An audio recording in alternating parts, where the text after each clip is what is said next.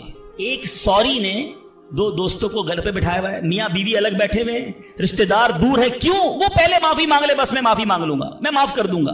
ارے آپ آگے بڑھ کے معافی مانگ لو نا. ہماری میمنی میں ایک جملہ کہا جاتا ہے, جو نمی ہو وہ اللہ کے گمی ہو, جو جھک جاتا ہے وہ اللہ کو پسند آ جاتا ہے. آپ آگے بڑھ جاؤ, آپ فون کر دو آج, اے میرے بھائی کئی سال ہو گئے آپ ناراض ہیں, جو بھی مجھ سے غلطی ہوئی اللہ کی رضا کے لیے معاف کر دو, میں آپ کے گھر مٹھائی کا ڈبہ لے کر آنا چاہتا ہوں. ارے جاؤ یار, دوستی کر لو.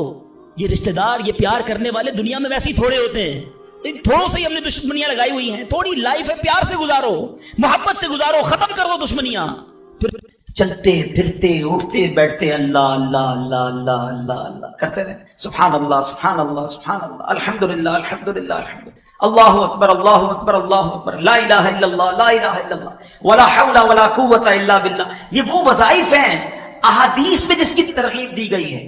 سبحان اللہ و بحمدہ سبحان اللہ العظیم, یہ وہ عظیم وظیفہ ہے جو نبی پاک فرماتے ہیں 2 کلمے ہیں جو زبان پر ہلکے ہیں, میزان پر بھاری ہیں, اور اللہ کو بڑے پسند ہیں. وہ کون سے ہیں؟ سبحان اللہ و بحمدہ سبحان اللہ العظیم. تو اگر میرا یہ ذہن بن جائے کہ میری نیکیوں کا میٹر جاری رہے, تو زبان کو اچھے کام میں لگائے رکھو, اللہ رسول کا ذکر کرتے رہا کرو, انشاءاللہ نیکیوں کا میٹر جاری ہوگا. پورا دن کاروبار کر کے, نوکری کر کے یہ حساب تو کرتے ہو آج کتنے کمائے, کبھی یہ بھی حساب کر لو کہ آج جنت میں کتنے درخت لگائے, آج کتنی کروڑوں نیکیاں آپ ایک دن میں کما سکتے ہیں. افضل ترین وظیفہ, جی ہاں, صحابی رسول حضرت شداد بن اوس رضی اللہ تعالی فرماتے ہیں کہ ہم صحابہ کرام علیہ رضوان اللہ پاک کے آخری نبی رسول ہاشمی صلی اللہ تعالی علیہ وسلم کی خدمت میں حاضر تھے. آپ علیہ الصلوۃ والسلام نے ہم سے پوچھا, حل فیکم غریب, کیا کوئی تم میں اجنبی تو نہیں بیٹھا؟ صحابہ کرام نے کہا نہیں حضور, ہم سارے مسلمان ہی ہیں اور کوئی غیر نہیں ہے. تو نبی پاک علیہ الصلوۃ والسلام نے فرمایا اچھا ایسا کرو, دروازے بند کر دو. صحابہ نے دروازے بند کر دیے. اب آپ علیہ الصلوۃ والسلام نے فرمایا ارفعوا ایدیکم وقولوا لا الہ الا اللہ, ہاتھ اوپر اٹھا لو اور لا الہ الا اللہ پڑھنا شروع کر دو. حضرت شداد بن اوس کہتے ہیں ہم سب نے ہاتھ اوپر اٹھائے اور کلمہ پاک پڑھنا شروع کر دیا. کچھ دیر اسی طرح ہم ذکر کرتے رہے, نبی پاک ذکر کرواتے رہے, اور اس کے بعد مالک جنت قاسم نعمت صلی اللہ تعالی علیہ وسلم نے خوشخبری سناتے ہوئے فرمایا ابشروا فإن اللہ قد غفر لکم, تمہیں بشارت ہو کہ بے شک اللہ پاک نے تمہیں بخش دیا ہے. مزید آپ علیہ السلام نے یہ بھی فرمایا کہ الحمدللہ, اے اللہ پاک تو نے مجھے یہ پاکیزہ کلمہ دے کر بھیجا, اسے پڑھنے کا حکم دیا اور اس پر جنت کا وعدہ بھی فرمایا, بے شک تو اپنے وعدے کے خلاف نہیں کرتا. سبحان اللہ. تو کلمہ طیبہ افضل الذکر لا الہ الا اللہ, اس کے کمال کے فضائل ہیں.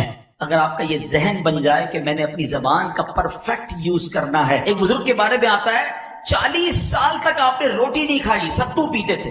تو کسی نے کہا حضرت آپ روٹی کیوں نہیں کھاتے؟ کہ روٹی کو چبانے اور ستو کو پینے میں نے فرق دیکھا کہ میں 90 تسبیحات زیادہ کر سکتا ہوں. تو میں نے سوچا روٹی چبانے میں ٹائم کیوں ضائع کروں, ستو پی کر بھی پیٹ بھر جاتا ہے, 90 تسبیح اور پڑھ لیتا ہوں. مگر ادھر پورا دن گزر جاتا ہے, درود کی ایک تسبیح نہیں ہوتی ہے, کلمہ پاک کی ایک تسبیح نہیں پڑھتے ہیں. حدیث پہ آیا افضل الذکر لا الہ الا اللہ, بہترین افضل ذکر ہے. کتنی بار پڑھا نہ کریں. یہ سانسوں کی خدا را اہمیت محسوس کریں. قیامت کے دن ایسا نہ ہو کہ پچھتاوا ہو کہ کاش فضول وقت نہ گزارتا, اللہ رسول کا ذکر کر لیتا. ایک اور بڑا پیارا نسخہ علماء نے بتایا کہ بندہ دعا کرنے کا عادی ہو جائے. نبی پاک کا انداز پتہ ہے نا, پیارے آقا کھانا کھانے سے پہلے کی دعا, کھانے کے بعد کی دعا, دودھ پینے کی دعا, پانی پینے کی دعا, پانی کے بعد کی دعا, استنجا خانے میں جانے کی دعا, فارغ ہو کر باہر آنے کی دعا, گھر میں جانے کی دعا, باہر آنے کی دعا, مسجد میں جانے کی دعا, باہر نکلنے کی دعا. یہ کیا ہے؟ یہ نبی پاک قدم قدم پر دعائیں کرتے تھے. اور آج ہمیں پورا دن گزر جاتا ہے, ہم دعا نہیں پڑھتے. حالانکہ اگر یہی عادت اپنا لینا کہ ساری دعائیں یاد کر لیں کہ یار کھانے سے پہلے کیا پڑھنا ہے, تو کھانے سے پہلے ثواب, کھانے کے بعد ثواب, پانی سے پہلے ثواب, پانی کے بعد ثواب. اچھا دعا اور سنت, اگر یہ 2 چیزیں مجھے پتہ چل جائیں, بھائی پانی تو پینا ہی ہے نا, لیکن دن میں کتنی بار پانی پیتا ہوں؟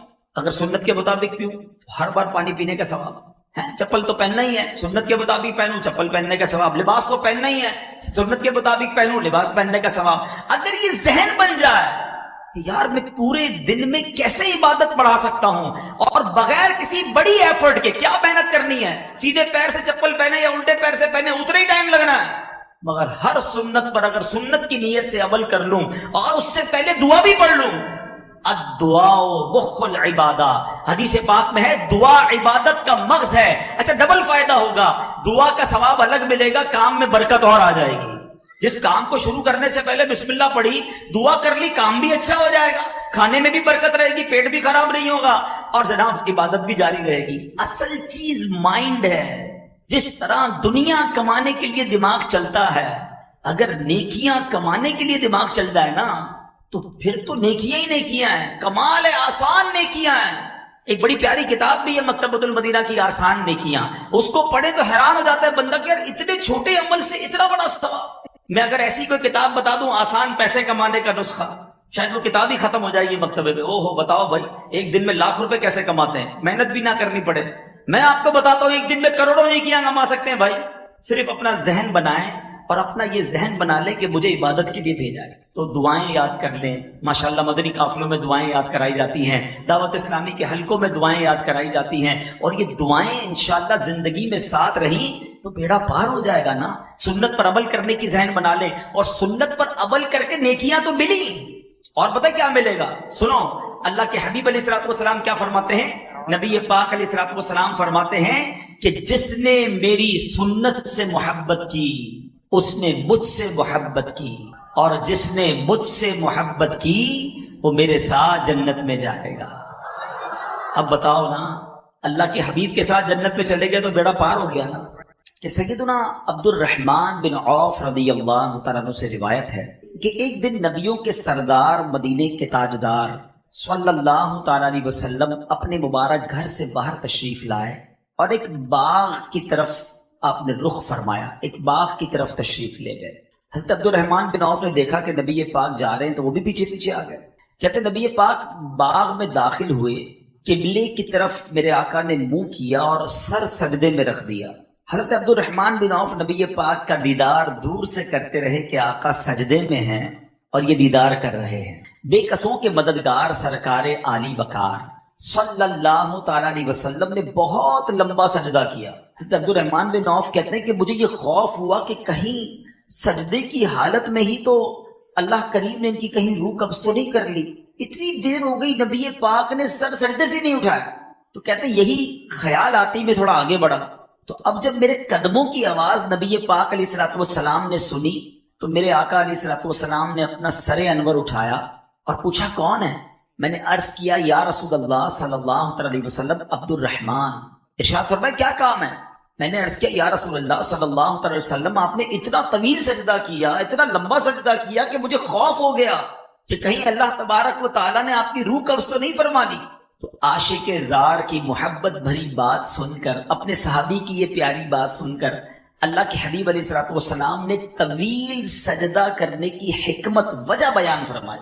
فرمایا کہ میرے پاس جبریل امین آئے اور انہوں نے حاضر ہو کر بتایا کہ یا رسول اللہ صلی اللہ تعالی علیہ وسلم اللہ پاک فرماتا ہے کہ اے محبوب صلی اللہ تعالی علیہ وسلم جو آپ پر درود پاک پڑھے گا میں اس پر رحمتیں نازل فرماؤں گا، جو آپ پر سلام بھیجے گا میں اس پر سلامتی اتاروں گا. اس نعمت کا شکر ادا کرنے کے لیے میں نے اتنا طویل سجدہ کیا. اب یہاں دو باتیں سیکھنے والی ہے. ایک تو یہ سمجھ آیا کہ درود پاک نعمت کتنی بڑی ہے.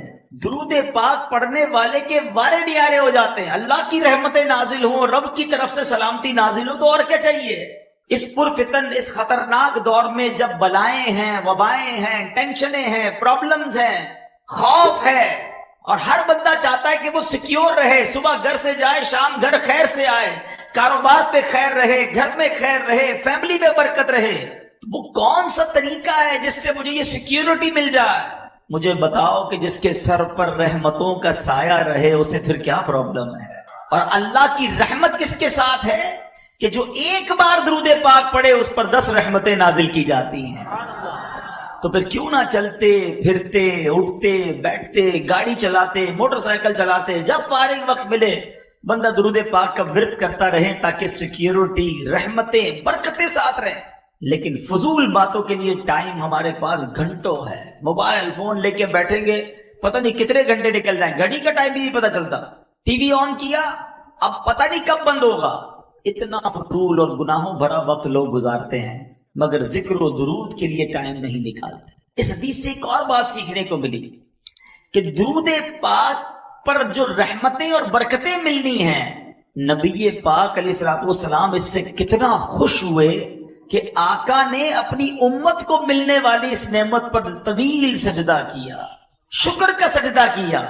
امتی کا کام کیا ہے؟ ہمیں بھی تو سجدہ شکر ادا کرنا چاہیے کہ یا اللہ تیری رحمت ہے, اتنا تھوڑا سا کام کرتے ہیں اور تو اتنی رحمتیں نازل فرماتا ہے, تیری اس نعمت پر ہم بھی شکر ادا کرتے ہیں. اور تیسری بات کہ نبی پاک کو ہم سے پیار کتنا ہے, ہم سے محبت کتنی ہے. درود آقا پر پڑھیں رحمتیں ہم پر نازل ہوں گی, سلامتی ہمیں ملے گی, اور آقا اس کے شکرانے میں سجدہ کر رہے ہیں. تو پھر ہم کیوں نہ درود پاک سے پکی اور سچی محبت کر لیں. شعبان کا مہینہ یاد رہے کہ اس مہینے کو ماہ درود بھی کہتے ہیں. جی ہاں, کیونکہ جو درود پاک کی مشہور آیت ہے نا, آیت درود جس کو کہتے ہیں, ان اللہ وملائکتہ یصلون علی النبی یا ایھا الذین آمنوا صلوا علیہ وسلموا تسلیما. مل کر پڑھیں, صلی اللہ علی النبی الامی وآلہ صلی اللہ علیہ وسلم صلاۃ و سلام علیک یا سیدی یا رسول اللہ. یہ آیت درود بھی شعبان میں نازل ہوئی ہے. اور شعبان کے بارے میں میرے آقا کیا فرماتے ہیں؟ شعبان الشہری, شعبان میرا مہینہ ہے, یہ مہینہ آقا کا, یہ مہینہ درود کا مہینہ. پھر کیوں نہ ہم درود پاک کی کثرت اپنی عادت بنائیں. تو آئیے مل کر نیت کرتے ہیں کہ انشاءاللہ ہم نبی پاک علیہ الصلوۃ والسلام کی بارگاہ میں روزانہ کثرت کے ساتھ درود پاک پڑھیں گے. صلو علی الحبیب صلی اللہ تعالی علی محمد صلی اللہ علیہ وسلم. آج جو میرا بیان ہے اس کو آپ نے بہت غور سے سننا ہے. آج یوں سمجھیے کہ آخرت کا اکاؤنٹ جو ہے وہ کیسے بھرا جا سکتا ہے, کس طرح زیادہ سے زیادہ نیکیاں آسان طریقے سے کمائی جا سکتی ہیں, یہ آج اس بیان کا ٹاپک ہوگا. اگر آپ توجہ سے سنیں گے تو انشاءاللہ اللہ نے چاہا آپ کو کچھ ایسے طریقے مل جائیں گے جس سے آپ ڈیلی بیسس پر اپنے نامہ اعمال میں نیکیوں کا اضافہ کریں. کہ ہمارے اسلاف بزرگان دین شب و روز کیسے گزارتے تھے اور ان کے ذہن میں کیسا یہ بات ذہن میں بیٹھی ہوئی تھی کہ آخرت کی تیاری کو فوکس کرنا ہے. حضرت رابعہ بصریہ رضی اللہ تعالیٰ, بہت بڑا نام ہے, یہ ایسی خاتون ہے جو ولیہ ہیں, 2 صدی ہجری کی مشہور ولیہ.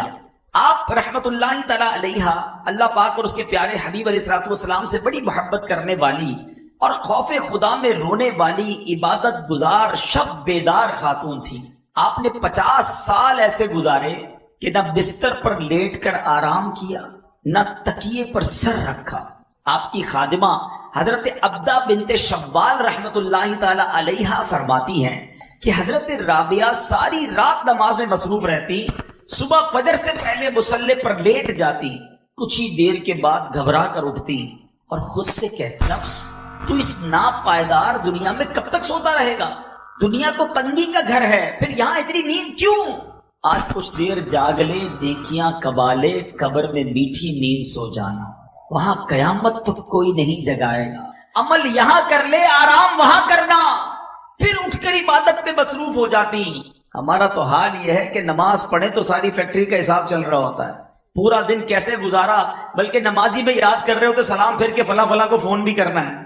ہاں, سلام پھیرتی فوراً فون اٹھاتا ہے بندہ, یاد آیا نماز میں یار پیسے لینے باقی تھے, فلاں نے ٹائم دیا تھا. سب نماز پڑھ رہے ہیں اللہ کی بارگاہ میں اور دھیان کہیں اور ہے. اصل میں پہلے ہمیں یہ سمجھنا ہوگا شیطان کیا چاہتا ہے. جب تک ہم اپنے دشمن کے وار نہیں سمجھیں گے نا, ہم انڈرسٹینڈ نہیں کر سکیں گے. شیطان پہلے یہ چاہتا ہے ہم عبادت نہ کریں, نہ نماز پڑھیں, نہ روزہ رکھیں, نہ مسجد میں جائیں, نہ صدقہ دیں, نہ خیرات دیں. ٹھیک ہے, وہ تو یہ چاہتا ہے کہ معاذ اللہ ہم بڑے بڑے گناہ کریں، بدکاری کریں، شراب پیئیں، جوا کھیلیں، قتل کر دیں، بڑے بڑے گناہ کروانا چاہتا ہے۔ وجہ کیا ہے؟ شیطان اللہ کی بارگاہ سے مردود ہو چکا ہے۔ دیکھیں صدقے کیسے برباد ہوتے ہیں، میں نہیں کہتا، قرآن کہتا ہے یا ایھا الذین آمنوا لا تبطلوا صدقاتکم بالمن والاذی، اے ایمان والو اپنے صدقے باطل نہ کرو۔ صدقے کیسے باطل ہو جاتے ہیں؟ بھائی میں نے تو مسجد میں پیسے دیے، رسید مل گئی، پیسے تو پہنچ گئے، باطل کیسے ہو گئے، ختم کیسے ہو گئے، نل اینڈ وائڈ کیسے؟ قرآن کہہ رہا ہے نا اے ایمان والو اپنے صدقے باطل نہ کرو۔ کس طرح؟ بالمن والاذی، احسان جتا کر یا تکلیف پہنچا کر۔ اور یہ کر رہے ہوتے ہیں انڈیلیبریٹلی یا ڈیلیبریٹلی، دانستہ و غیر دانستہ ہی چل رہا ہوتا ہے۔ میں نے اپنے ملازم کی بچی کی شادی کرا دی ہے، میں نے اس کو گھر دلا دیا ہے، بھائی یاد ہے نا تو فقیر تھا، غریب تھا، نوکری والا آیا تھا چپل پہن کر تیرے کو کاروبار پہ چڑھا دیا، آج لینڈ کروزر، آج گاڑی آ گئی، بھول تو نہیں گیا مجھے؟ وہ جو آپ نے اس وقت اس کے ساتھ بھلائی کی تھی، یہ جملہ کہہ کر سب ضائع کر دیا۔ صرف ضائع نہیں کیا، الٹا دل دکھا کر گناہ بھی کما لیا، اور شیطان کامیاب ہو گیا کہ اس کا صدقہ بھی گیا، اس کا ثواب بھی گیا، اس کی نیکی بھی گئی، اور الٹا گناہ گار ہو گیا، اور ہمیں پتہ بھی نہیں چلتا۔ نمازیں پڑھ کر دوسروں کو حقیر جان رہے ہوتے ہیں۔ یاد رکھیے نماز ضرور پڑھیے، مگر میں نمازی ہوں تو باقی سارے جہنمی ہیں، ایسا نہیں ہے۔ ایک بزرگ کے بارے میں آتا ہے نا کہ وہ اپنے بیٹے کے ساتھ کسی سفر پر جا رہے تھے، رات کا وقت ہوا، مسافر خانے میں رکے تو بیٹا بھی نمازی، باپ بھی نمازی، تہجد میں دونوں باپ بیٹے اٹھے، تہجد ادا کی۔ سارے مسافر خانے میں قافلے والے سو رہے تھے۔ بیٹا کہتا ہے ابا جان یہ کیسے لوگ ہیں، سارے ہی سو رہے ہیں، کسی نے تہجد نہیں پڑھی؟ اللہ اکبر، وہ والد تھے نا، وہ اللہ والے تھے، کہتے بیٹا تو بھی سویا رہتا تو ٹھیک تھا، تو نے آج تہجد پڑھ لی، تجھے باقی لوگ سارے حقیر نظر آنے لگے، اس سے بہتر تو بھی سویا رہتا تو ٹھیک تھا۔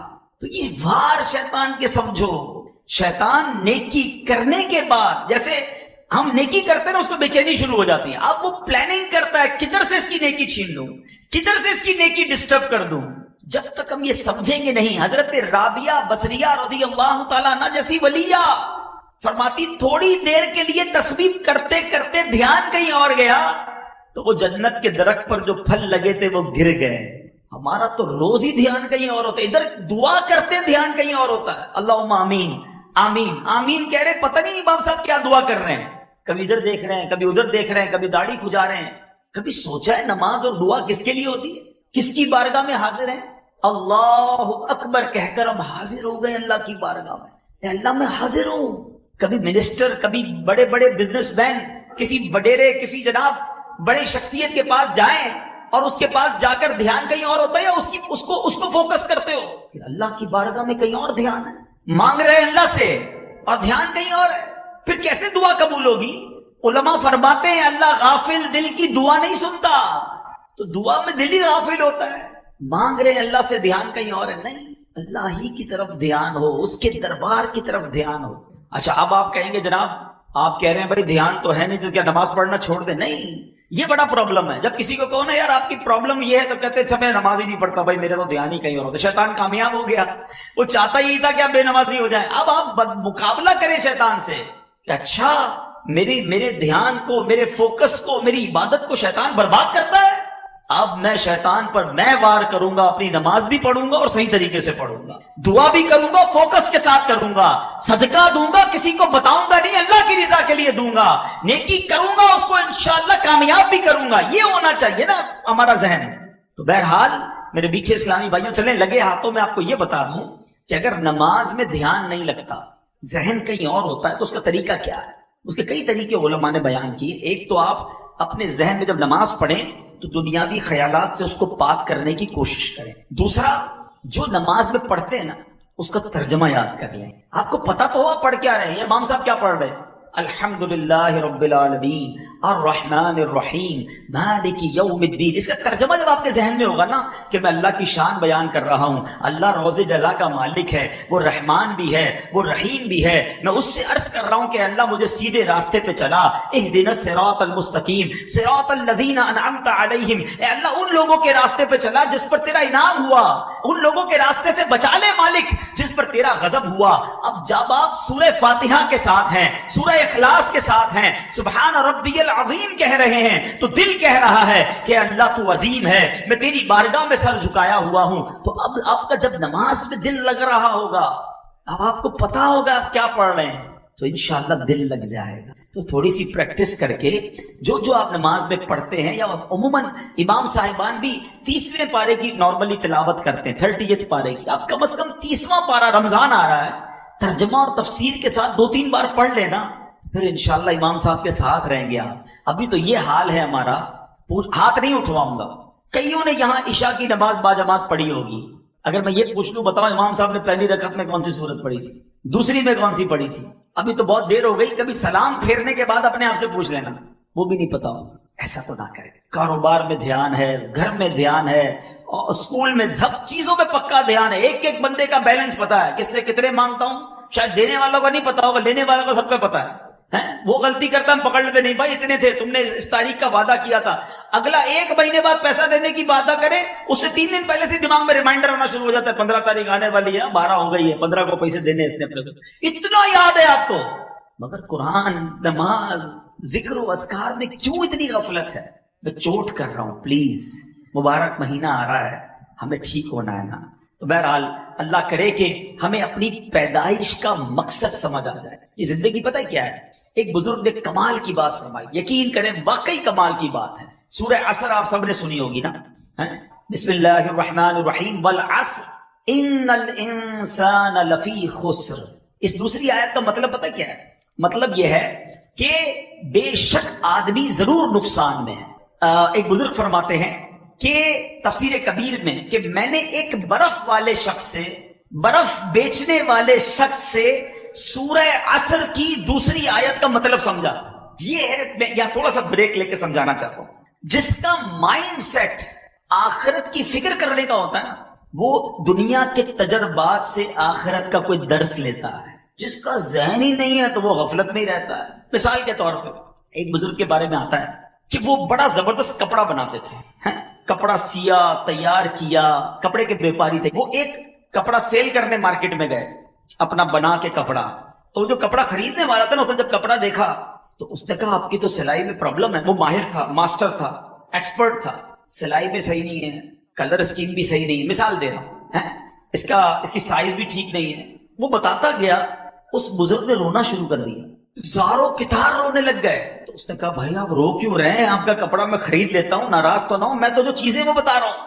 کہتے میں اس لیے نہیں رو رہا کہ تم نے میرے کپڑے کے عیب نکالے ہیں، میں اس لیے رو رہا ہوں کہ میں نے یہ کپڑا اپنے طور پہ پرفیکٹ بنایا تھا، مگر جب یہ کپڑا کسی ماہر کے ہاتھ میں آیا تو اس نے میرے عیب نکالنا شروع کر دیے. تو میں نے تو اپنے طور پہ نمازیں ٹھیک پڑھی ہیں، روزے صحیح رکھے ہیں، صدقے خیرات بھی کیے ہیں، اللہ کی بارگاہ میں قیامت کے دن گیا، اور اگر رب نے کہا کہ تیرے سجدے قبول نہیں ہیں، ان میں اخلاص نہیں تھا، تیرے صدقے بیکار ہیں تو اس میں نیت کچھ اور تھی، میں اپنے طور پہ ٹھیک کر رہا ہوں اعمال، اگر اللہ کی بارگاہ میں گیا اور وہاں یہ سب ریجیکٹ ہونا شروع ہوا تو میرا کیا بنے گا؟ یہ تھا دماغ، یہ ذہن تھا آخرت کی تیاری کا کہ کپڑا ریجیکٹ ہوا تو قیامت یاد آ گئی. ادھر گھر میں میت ہوتی ہے تو موت یاد نہیں آتی ہے، ادھر باپ کا انتقال ہوتا ہے اور گھر والے ٹی وی دیکھ رہے ہوتے ہیں، تیسرے دن نمازیں قضا ہو رہی ہوتی ہیں، ادھر ہمارے سامنے آخرت کی یاد دلانے والی بات ہوتی ہے، پھر بھی آخرت نہیں سوچتے ہیں.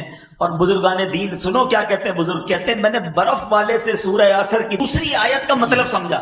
ایسا کیا کہا تھا برف والے نے؟ سنو برف والا کیا کہتا. وہ کیا کہتا ہے؟ کہتے ہیں میں نے برف والے کے بارے میں سنا، وہ آواز لگا رہا تھا، برف ریڑھی پہ بیچ رہا تھا اور آواز لگا رہا تھا ارحموا من یذوب رأس مالہ.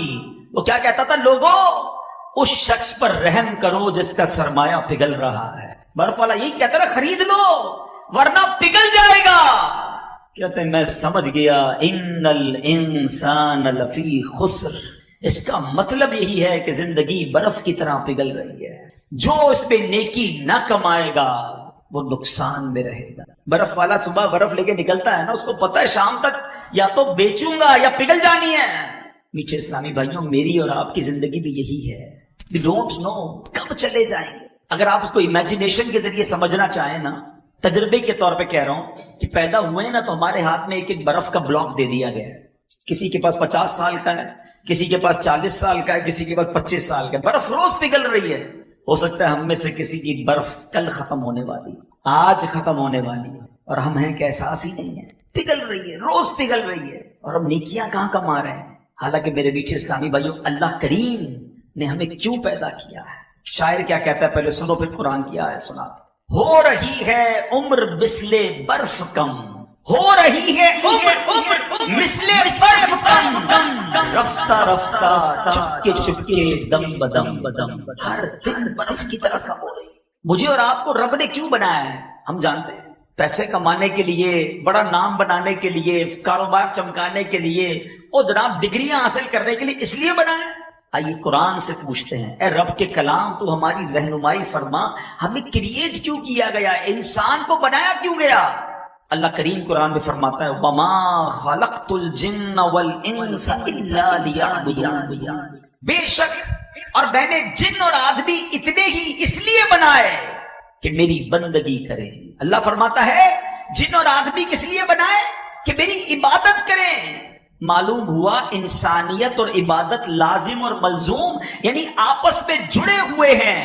جو عبادت نہیں کرتا انسانیت سے لا تعلق ہے، بنایا ہی عبادت کے لیے گیا ہے، ہماری کریشن کا مقصد عبادت ہے۔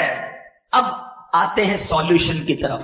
میں نے آپ کو شروع میں ایک بات کہی تھی کہ آج کے بیان میں کچھ ایسے فارمولے دینے ہیں کہ جو بڑے آسان ہیں، اور اس پر عمل کر کے انشاءاللہ ہم بھی عبادت گزاروں میں شامل ہو جائیں گے۔ اور زیادہ سے زیادہ اگر ہم نیکیوں کو کرنا چاہتے ہیں نا، تو پہلا نسخہ یہ ہے کہ گناہ چھوڑ دیں۔ ہم نماز پڑھتے بھی ہیں اور ساتھ حرام کام بھی کر رہے ہیں، تو گناہ چھوڑنا، اپنے اسٹیپ کو اللہ کی طرف بڑھانا ہے نا، قدم بڑھانا ہے، عبادت کی طرف اپنا دل لگانا ہے، تو پہلے گناہ چھوڑ دیں، کیونکہ گناہوں کی یہ آگ ہمیں تباہ و برباد کر دے گی۔ حضرت امیر المومنین عمر فاروق اعظم رضی اللہ تعالیٰ فرماتے گناہ اگرچہ ایک ہو مگر اپنے ساتھ 10 برائیاں لاتا ہے۔ ابھی میں نے آپ کو عبادت کے فضائل بتایا نا، اب گناہ کی برائیاں سنو۔ لوگ کہتے ہیں تھوڑا سا ہی گناہ کرتا ہوں، ایک دو ہی بری عادتیں، سنو ایک گناہ کیا کیا لاتا ہے۔ نمبر 1، گناہ کرنے والا اللہ پاک کو غضب دلاتا ہے۔ نمبر 2، شیطان ملعون کو خوش کرتا ہے۔ نمبر 3، جنت سے دور، اور نمبر 4، جہنم کے قریب ہو جاتا ہے۔ نمبر 5، اپنی سب سے پیاری چیز یعنی اپنی جان کو تکلیف میں ڈالتا ہے۔ نمبر 6، اپنے باطن کو ناپاک کرتا ہے۔ نمبر 7، اعمال لکھنے والے فرشتوں کرامن کاتبین کو تکلیف دیتا ہے، ان کو گناہ لکھنا پڑتا ہے، گندی بات، بری بات لکھنی پڑتی ہے۔ نمبر 8، پیارے آقا علیہ الصلوۃ والسلام کو روضہ انور میں تکلیف پہنچاتا ہے، رنجیدہ کرتا ہے۔ نمبر 9، زمین و آسمان اور تمام مخلوق کو اپنی نافرمانی پر گواہ بناتا ہے۔ اور نمبر 10، تمام انسانوں سے خیانت اور رب العالمین کی نافرمانی کرتا ہے۔ تو آج پہلے نیت تو یہ کر لیں کہ انشاءاللہ گناہ نہیں کریں گے۔ ہاں، گناہ چھوڑنا آسان نہیں ہے، مگر میرے لیے مشکل ہے نا، میرے رب کے لیے تو مشکل نہیں ہے، وہ تو قوی ہے، وہ طاقت والا ہے، وہ کن فرمائے تو فیکون ہو جاتا ہے۔ پہلے نیت کر لیں اور پھر اللہ سے مدد مانگے کہ یا اللہ میں نے نیت کر لی ہے، بس تو میری گناہوں کی عادت نکال دے۔ تو انشاءاللہ جب دل گناہوں سے پاک ہوگا نا، تو پھر نیکیوں کا نور آنا شروع ہو جائے گا۔ کچھ لوگ ملتے ہیں، ایک جگہ ہم گئے تھے تو یہ بحث ہو رہی تھی، ایک بھائی ساتھ تھے، کہتے ہیں یار اتنی نیند آتی ہے جیسے ہی بیان شروع ہوتا ہے، دل نہیں لگتا، اس کی کیا وجہ ہے؟ تو دیکھیں میں آپ کو آج ایک طریقہ بتا دیتا ہوں۔ ہم کبھی بخار ہوتا ہے، آپ کو بھی ہوتا ہوگا، تو بخار میں ہمیں اپنا پسندیدہ کھانا بھی اچھا نہیں لگتا، جو بڑا پسند سے کھاتے ہیں وہ بھی کڑوا لگتا ہے، کھانا تو کھانا، گھر والے بھی اچھے نہیں لگتے، تو ہم کیا کرتے ہیں، کھانا کھانا چھوڑ دیتے ہیں یا گھر والوں کو بھگا دیتے ہیں۔ ہم کو پتا ہے یار بیمار ہیں، تھوڑے دنوں کے لیے منہ کڑوا رہے گا، دوائی کھاتے رہیں گے، آہستہ آہستہ آہستہ جیسے ہی بیماری دور ہوگی نا، دوائی کھانے کا مزہ آنا شروع ہو جائے گا، موڈ اچھا ہو جائے گا، ایسا ہی ہوتا ہے۔ تو جب کسی کو نماز میں دل نہ لگے، تلاوت میں دل نہ لگے، اجتماع میں دل نہ لگے، کسی درود پاک پڑھے تو بوریت ہونے لگے، تو وہ سمجھ لے کہ اندر بیماری ہے، گناہوں نے دل کالا کیا ہوا ہے۔ اب کیا کرنا ہے؟ اب یہ نیکی کرتے رہنا، یہ دوائی کھاتے رہنا، انشاءاللہ گناہ چھوڑ دینا اور نیکی کرتے رہنا۔ ایک دن آئے گا جس دن یہ بیماری صاف ہوگی نا، ہر سجدہ برکت دینا شروع کر دے گا، دعا میں آنسو بہنا شروع ہو جائیں گے، درود کی لذت ملنا شروع ہو جائے گی، تلاوت میں رکت ملنا شروع ہوگی۔ ابھی کیوں نہیں مل رہی؟ اس لیے نہیں مل رہی کہ دل میں گڑبڑ ہے۔ مجھے دوائی بھی جاری رکھنی ہے، پرہیز بھی جاری رکھنا ہے۔ میرے رب کی جس دن رحمت ہو گئی، انشاءاللہ میرا دل نمازوں میں لگ جائے گا، پھر مجھے بہت مزہ آئے گا۔ اور جس دن یقین کرو جس کو عبادت میں لطف آنے لگ گیا نا، اس کے وارے نیارے ہو گئے، کیونکہ اب وہ عبادت ایسے کر رہا ہوگا جیسے لوگ اپنے دوستوں کے ساتھ انجوائے کر رہے ہوتے ہیں۔ وہ سجدوں کو انجوائے کرے گا، وہ دعاؤں کو انجوائے کرے گا، وہ تلاوت کے مزے اٹھائے گا۔ ایک بزرگ کہتے ہیں مجھے پہلے سمجھ نہیں آتا تھا کہ لوگ ساری رات، اللہ والے حضرت رابعہ بصریہ کے بارے میں ہم نے سنا، ساری رات کیسے عبادت کرتے تھے، نوافل پڑھتے رہتے تھے، ان کو بوریت اور تھکن کیوں نہیں ہوتی تھی؟ کہتے اب سمجھ آ گیا، اب جب میں لوگوں کے ہاتھ میں موبائل دیکھتا ہوں اور بچوں کو، نوجوانوں کو دیکھتا ہوں ساری رات موبائل پر بیٹھے ہوتے، کوئی تھکن نہیں لگتی، ان کا دل موبائل میں لگا ہوا ہے، رات کا پتہ نہیں چلتا۔ ان کا دل عبادت میں لگا تھا، انہیں بھی رات کا پتہ نہیں چلتا۔ میں دعا کیا کرتا ہوں تحدیث نعمت کے لیے، آپ کو کہتا ہوں آپ بھی یہ دعا کیا کہ اللہ میرا دل عبادت میں لگا دے اور عبادت کا مزہ دے دے۔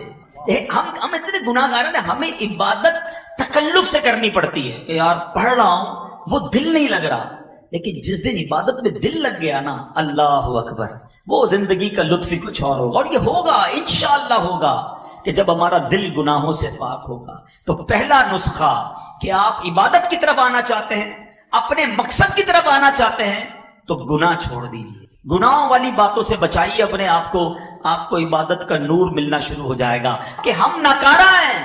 ہم اللہ سے ہی مدد مانگے، اللہ تو عبادت کی توفیق دے، تو سجدوں کی توفیق دے، تو ہمیں گناہوں سے بچا لے۔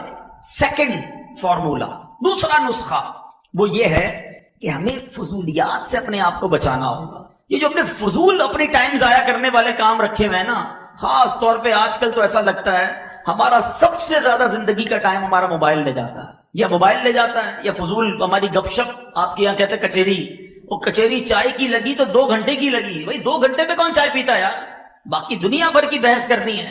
ارے بھائی ساری دنیا کی پنچا، آج کل ڈالر کا ریٹ کیا ہے، $1 نہیں ہے جیب میں پھر بھی ڈالر کا ریٹ پوچھنا ہے، تیل کتنے کا ہو گیا ہے آج کل، جناب کون سی ملک کی کرنسی کدھر پہنچ گئی، تم نے کاروبار کرنا ہے اس گلی کا پتہ پوچھنا کیوں جدھر جانا نہیں ہے، اسی میں گھنٹوں لگ گئے، امریکہ میں کیا ہو رہا ہے، یورپ میں کیا ہو رہا ہے، کرونا میں کتنے مر گئے۔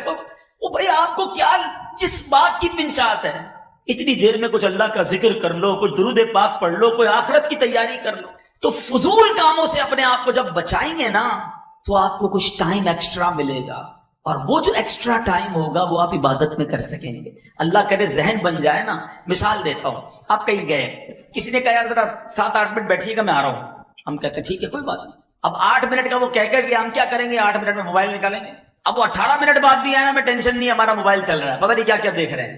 حالانکہ نیکیوں کا ذہن ہوتا نا، اور وقت بچانے کا ذہن ہوتا، تو اسی موبائل میں قرآن ڈاؤن لوڈ کیا ہوتا، 8 سے 10 منٹ میں سورہ یاسین جو پڑھ لے اسے 10 قرآن پاک کا ثواب ملتا ہے۔ 8-10 منٹ تو لگتے ہیں نا، حدیث پاک کا مضمون ہے، جو سورہ یاسین پڑھتا اس کو 10 قرآن پاک کا ثواب ہے۔ وہ 10 منٹ بٹھا کر ہمیں آیا، ہم نے 10 قرآن پاک کا ثواب کما لیا۔ دیر سے تسبیح نکالو یار، 100 بار درود پاک نہ پڑھ لوں یار، 5 منٹ کا بریک ملا ہے تو۔ اللہ کرے کہ یہ ذہن بنے کہ ہم فضول کاموں سے بچے۔ اتنا ٹائم ہم ضائع کرتے ہیں، اگر آپ کو یقین نہیں آتا نا تو آپ کبھی پیپر پہ بیٹھ کے اپنا ٹائم لکھیں کہ یار میں نے آج پورے دن میں، ٹھیک ہے نوکری کریں، کاروبار کو ٹائم دیں، فیملی کو ٹائم دیں، نمازیں پڑھیں، اس کے علاوہ وہ گھنٹے گنے جس میں ہم نے کچھ نہیں کیا، پھر اندازہ ہوگا کہ یار میں نے کتنا زندگی کا وقت ضائع کر دیا۔ تو ذکر و درود کرتے رہیے، فضول باتوں سے اپنے آپ کو بچائیے۔ اے کاش ہم یہ جو ہے ہمارا ذہن بن جائے۔ کامل مسلمان وہ ہے جو ایسے کام، ایسی حرکات و سکنات سے بچے جو اس کے لیے دین یا دنیا میں مفید نہ ہو، وہ کام یا کلام کرے جو اسے دنیا میں مفید ہو یا آخرت میں۔ سبحان اللہ، اللہ کرے کہ یہ بات سمجھ آ جائے کہ دنیا کا فائدہ ہے یا آخرت کا ہے، وہ کام تو کروں، نہ دنیا کا فائدہ نہ آخرت کا فائدہ، صرف ضائع کر رہا ہوں۔ یہ نہیں ہونا چاہیے. اپنی سانسوں کی گنتی کو سمجھیے، یہ اللہ پاک نے بڑی نعمت دی ہے، اب ہماری مرضی ہے ہم ان کو کیسے ضائع کرتے ہیں. تیسرا نسخہ، پہلا کیا تھا؟ گناہ چھوڑ دے. دوسرا، فضول کاموں سے اپنے آپ کو بچا. اب تیسرا نسخہ کیا ہے کہ ہم اپنے جو مباح کام ہے نا، چلنا پھرنا، اٹھنا بیٹھنا، چائے پینا، کھانا کھانا، ان مباح یعنی جائز کاموں کو نیکیوں میں کیسے کنورٹ کر سکتے ہیں. سبحان اللہ. وہ کیسے کور ہوگا؟ وہ ہے اچھی نیت. یہ ایسی نرالی سوغات ہے کہ بندہ اچھی نیت کی وجہ سے بغیر عمل کے بھی ثواب کا مستحق ہو جاتا ہے. اللہ کے حبیب علیہ السلام فرماتے ہیں جس نے نیکی کا ارادہ کیا اس پر عمل نہ بھی کر پایا تو اس کے لیے ایک نیکی لکھ دی جاتی ہے. اچھا، ایک عمل میں کئی نیتیں کی جا سکتی ہیں.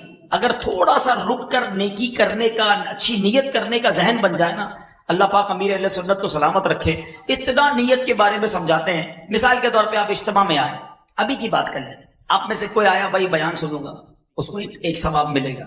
کسی نے نیت کی یار میں ذکر بھی کروں گا، 2 نیتیں ہو گئی. میں تو دعا بھی کروں گا، 3 نیتیں ہو گئی. اب میں اجتماع کے بعد مسلمانوں سے ملاقات بھی کروں گا، 4 نیتیں ہو گئی. سلام میں پہل کروں گا، 5 نیتیں ہو گئی. اجتماع میں اگر گیا اور وہاں کسی مسلمان نے راستہ پوچھا تو راستہ بھی بتا دوں گا، 6 نیتیں ہو گئی. 2 مسلمانوں میں جھگڑا ہوا، اگر ہونے لگا تو سلو کروا دوں گا، 7 ہو گئی. کسی نے کوئی مسئلہ پوچھا آتا ہوا بتا دوں گا، 8 نیتیں ہو گئی. ہو سکتا ہے اجتماع میں جنازہ آ جائے، اگر جنازہ آیا تو جنازہ بھی پڑھ لوں گا، 9 نیتیں ہو گئی. اگر آپ کا نیت کا ذہن ہے تو آپ گھر سے چلے اجتماع کے لیے ہیں، مگر ہر قدم پر، ہر لمحے 10 12 کام کی نیت کی، 10 کاموں کا ثواب ملنا شروع ہو گیا. اور یہ میں نہیں کہہ رہا، سیدی اعلیٰ حضرت امام اہل سنت لکھتے ہیں جس کا مفہوم یہ ہے کہ بندہ جو گھر سے نماز کے لیے چلتا ہے، وہ جب گھر کے سے نماز کے لیے چلتا ہے نا تو ہر قدم پر ایک نیکی ملتی ہے، ہر دوسرے قدم پر ایک گناہ معاف ہوتا ہے. اعلیٰ حضرت نے نماز پڑھنے کے لیے جانے کے لیے 40 نیتیں لکھی ہیں. جو ان 40 نیتوں پر عمل کر لے، نیت کر لے، اب گھر سے چلے گا ہر قدم پر 40 نیکیاں ملیں گی. یا کوئی شخص ایسا ہے جو اللہ کی نافرمانی کر رہا ہے، اللہ اسے روزی دے رہا ہے، اس کا روزگار چل رہا ہے، وہ اللہ کی فرما برداری کی طرف آ جائے گا تو کیا اللہ تعالیٰ روزگار روک لے گا؟ خود سوچے نا، وہ رحمان الدنیا والآخرہ ہے، وہ خالق دنیا بھی ہے، آخرت کا بھی مالک ہے.